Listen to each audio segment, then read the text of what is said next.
All right, so when building a mix, typically the first thing I start with is my drums. I've got some drums here from a show I did a few years ago, and we're just gonna loop these over and over and dial these drums in.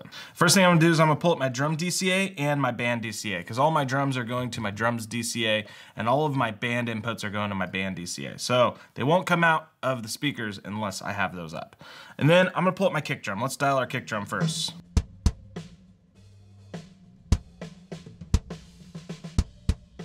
I'm gonna turn my trim down a little bit on this. It looks like it was recorded a little bit hot. And then we're gonna go ahead and start with our EQ.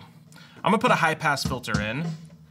And usually like kick drums, you want a lot of low end, but I still like to take a little bit of the low end out just so it doesn't get too muddy.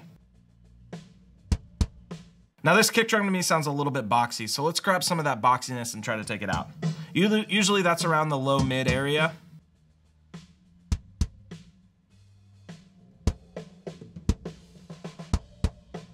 Sounds like it's right about there. Let's widen that up a little bit. It's already sounding better. Let's add a little low end love to this. This was a kick in mic, so it doesn't have a lot of love on the low end.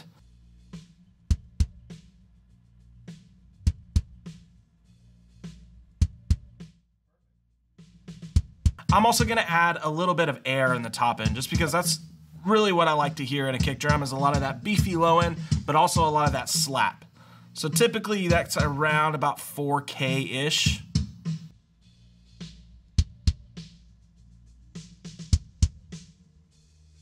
Here it was 6.52K. Now let's gate it a little bit so we can get a little bit of that cymbal noise and snare and stuff out. So let's turn our gate on. And let's roll this up. We want to make sure it's attacking that gate every time it's being hit, but like the snare drum also isn't attacking the gate. I'm going to set my depth to as low as it'll go, which I think is 60 dB on here. Sweet. I'm going to adjust my attack time to be as quick as possible. I'm going to make my hold a little shorter and my release a little bit shorter as well. Let's move on to a compressor. Again, that compressor is just going to compress that signal, so when it really digs in, it's not overloading our speakers. I'm going to make my attack time super quick and a pretty quick release time as well. I'm also going to adjust some gain a little bit. Maybe not that much.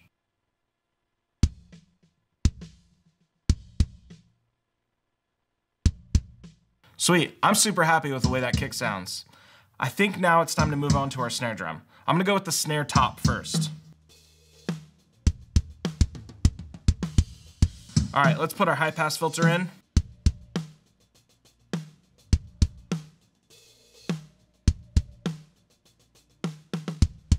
Now typically worship music has a lot of low end in the snare drum. There's very boomy snare drums. And so we want to make sure we have a lot of that, but also have a lot of attack as well. So I can hear a little bit of like low mids, same thing. Drums typically have a lot of low mids that are overwhelming it. So let's find some of that.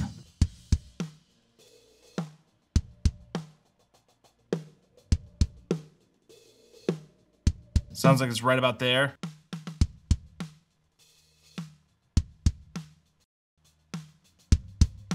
Sounding a lot better already, but it seems like we took a little bit of that body away. So let's add a little bit of low frequency.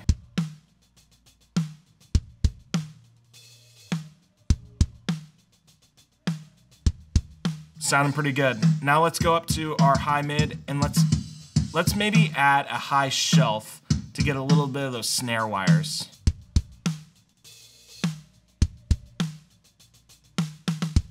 Sweet, it's sounding pretty good. Let's also compress our snare drum. So let's put that in. Again, I'm gonna set my compressor to be probably about 5.1 here. And again, I probably want a super fast attack and pretty fast release. A little bit faster on the release. Maybe even faster on the attack. Add a little makeup gain.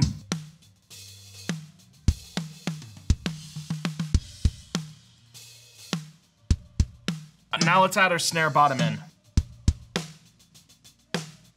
Let's just listen to the snare bottom for a second.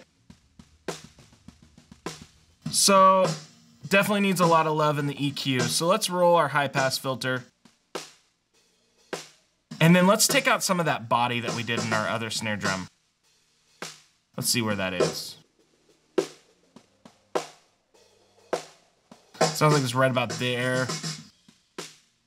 And then let's add some high end. Let's add a high end shelf.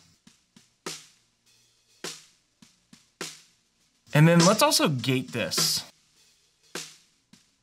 We'll change our depth to 60. And then we'll go through.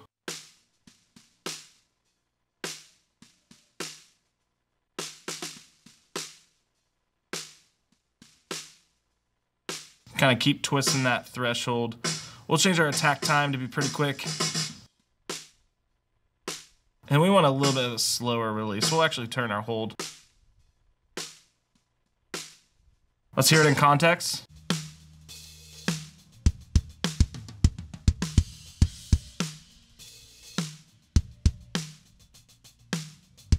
Sweet. Now let's do our hi-hat.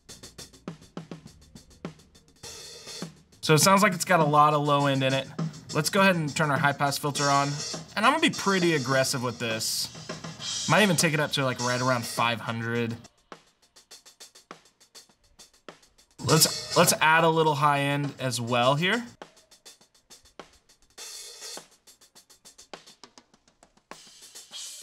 I'm gonna go ahead and add a high shelf. And then let's go ahead and take a little bit of that.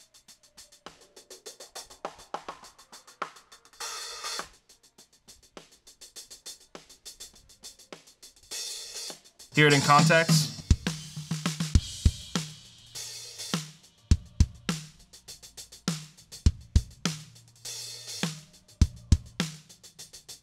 Sweet, I'm gonna skip my toms for now, but we'll come back to them. Let's listen to our overheads. These are really good overheads, but let's pull our high pass filter up a little bit. Again, let's take some of that body out of these drums.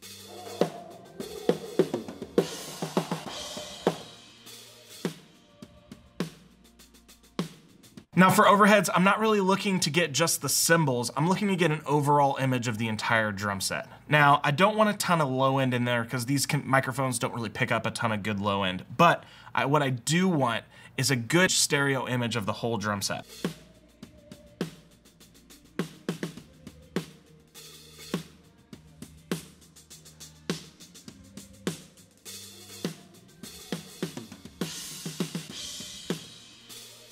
Sweet, now let's work on our toms. I'll work on my rack tom first.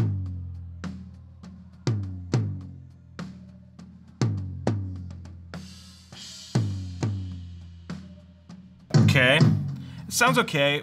It's got definitely a lot of like low mids that needs.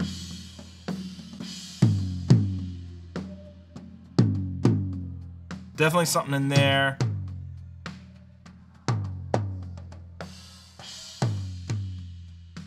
Toms can be really difficult if they're not good toms and they're not tuned really well. Let's add a little high end.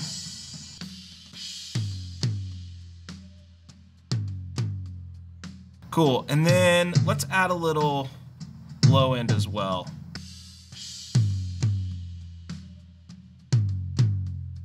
The last thing I want to do to this tom is I'm going to pan it to the right. So that way when you're looking at the stage, it's actually hitting out of the right speaker a little bit. So I'm not gonna go all the way to the right, but I'm gonna go probably about 75% or so. Now let's do our floor tom. Oof, that sounds really rough.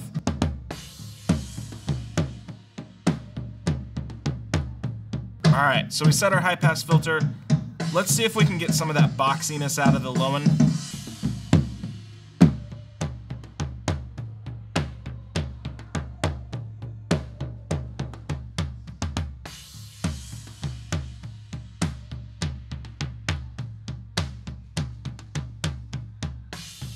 All right, and let's try to get some low end lev in here.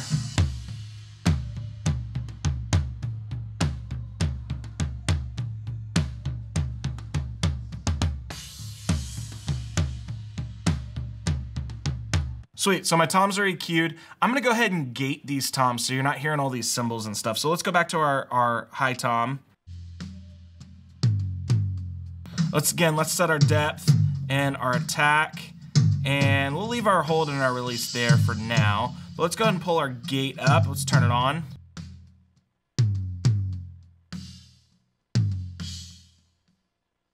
Now really, we're just twisting this knob until we feel like their gate is just getting released when the tom is being hit.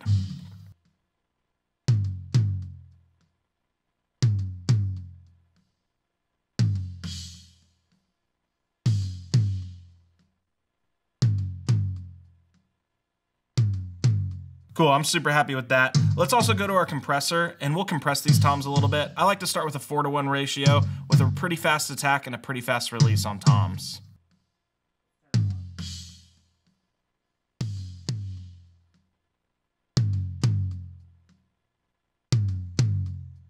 Cool, that's a pretty good sounding tom. Let's mute that and go to our tom 2.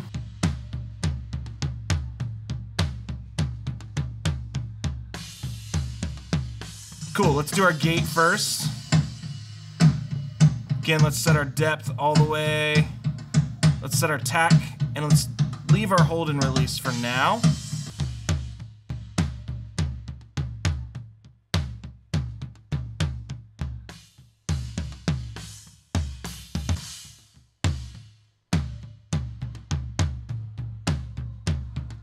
So this guy's really riding on this tom, so we want to make sure it's not closing down on it and it starts pulsating. So we'll just kind of play with this threshold, and it might be something you need to adjust over time because sometimes drummers will play the toms a lot lighter than they do other times.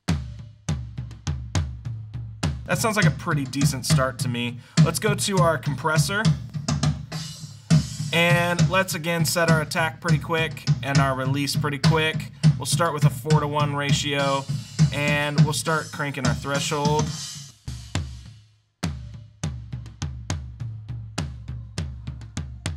Let's add a little makeup gain. And then lastly, we didn't pan our tom, but we're gonna pan it about the same as what we did with the other one. Let's hear our 2 toms together.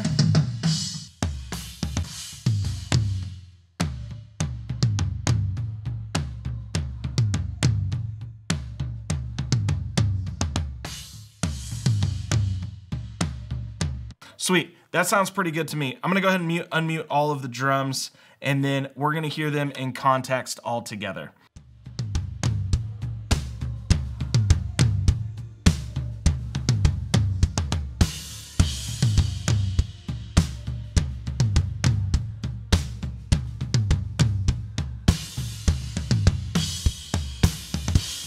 Sweet, that little tom group sounds good. Let's try something maybe, let's go back to that other drum beat that we had.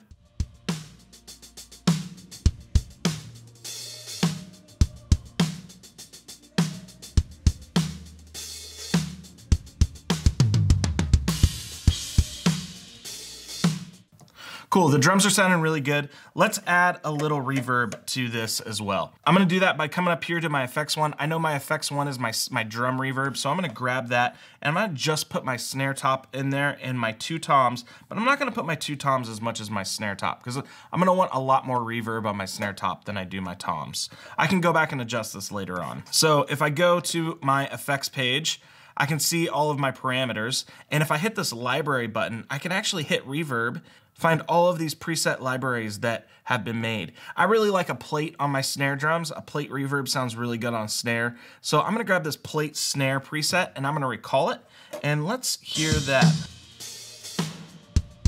Let's mute all of our other inputs. Sounds really good, but there's a little bit of like kind of tinniness in there. Let's see if we can EQ some of that out. So what we can actually do is come here and set our EQ.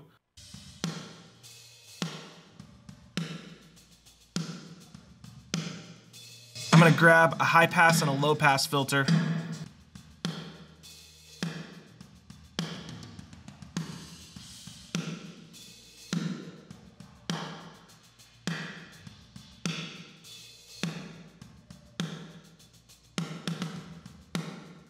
Sweet, let's hear that in context now with everything else.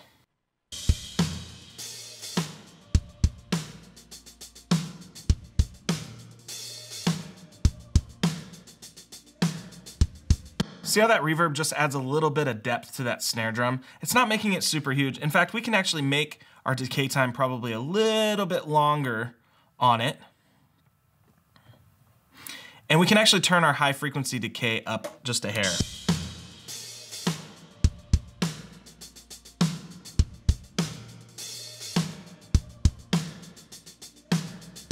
That sounds really good to me.